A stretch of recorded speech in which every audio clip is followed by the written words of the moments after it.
Bismillahirrahmanirrahim. Alhamdulillah wa bihi nasta'in. Wassalatu wassalamu ala Rasulillah. Wa ba'd, mga minamahal kong kapatiran sa pananampalatayang Islam, ako ho ay bumabati sa inyo ng Assalamu alaikum wa rahmatullahi wa barakatuh. Mga minamahal kong kapatid, kabilang sa mga magagandang asal na itinuro ng ating relihiyong Islam na kung saan ay marapat sa isang Muslim na ito ay kanyang maisabuhay at ito ay kanyang magampanan at maging kaugalian upang siya ay magkakaroon ng katahimikan sa kanyang sarili at makakaambag ng katahimikan sa kanyang kapaligiran at sa kapwa-tao ay ang tinatawag na as-sabr wat tajawuzu min al-adha 'anil nas. Ang ibig sabihin po nun ay ang palagiang pagtitimpi at ang palagiang pagpapalagpas ng mga masasamang gawain mula sa ibang tao.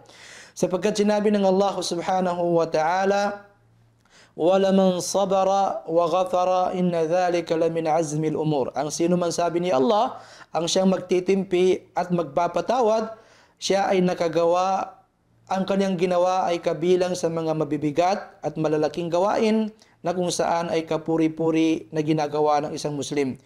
At sinabi ng Allah subhanahu wa ta'ala, وَاصْبِرْ عَلَى مَا يَقُولُونَ وَهْجُرْهُمْ هَجْرًا جَمِيلًا.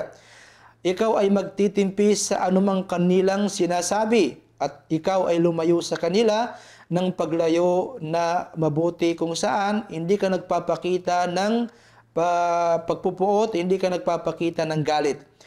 Sa isang hadith na naiulat ni Propeta Muhammad sallallahu alaihi wasallam, kanyang sinabi, al-muslimu alladhi kana khalitan lin-nasi wa yasbir ala adahum.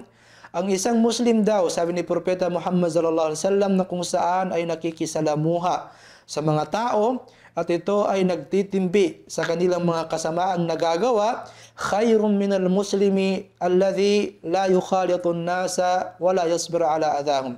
Ay mas mainam kaysa sa isang Muslim na kung saan ay hindi nakikisalamuha sa mga tao at hindi nagtitimpi sa mga kasamaang nagagawa nito. Rawahu at-Tirmidhi. At ang naisalaysay o nagsalaysay ng hadith na ito ay si Tirmidhi.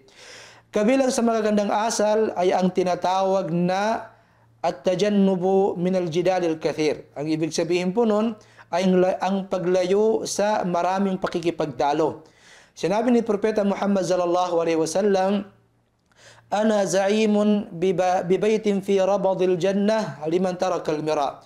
Ako, sabi ni Propeta Muhammad sallallahu alaihi wasallam, ang gumagarantiya sa isang bahay sa pinakaunang tuktok ng paraiso sa mga taong kung saan iniiwan ang pagtatalo kahit pa na sila ay nasa katotohanan.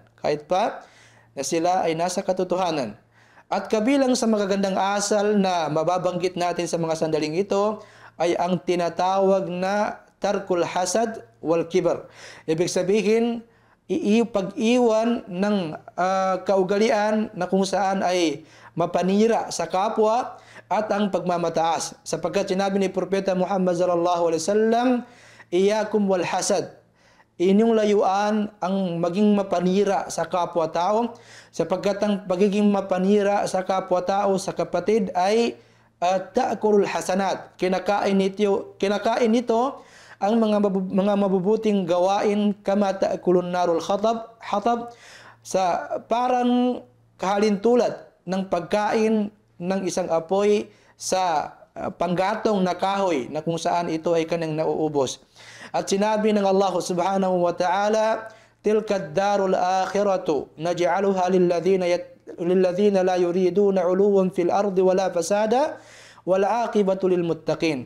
Katotohanan ito, sabi ni Allah subhanahu wa ta'ala, ang lugar, tirahan na kung saan ay ginagawa namin at ibinibigay namin sa mga tao na kung saan ay hindi nagmamalaki at hindi nagsasagawa ng kasiraan sa kalupaan, sapagkat ang mabubuting gawain at ang gantimpala ay para sa mga taong may pagkatakot kay Allah subhanahu wa ta'ala.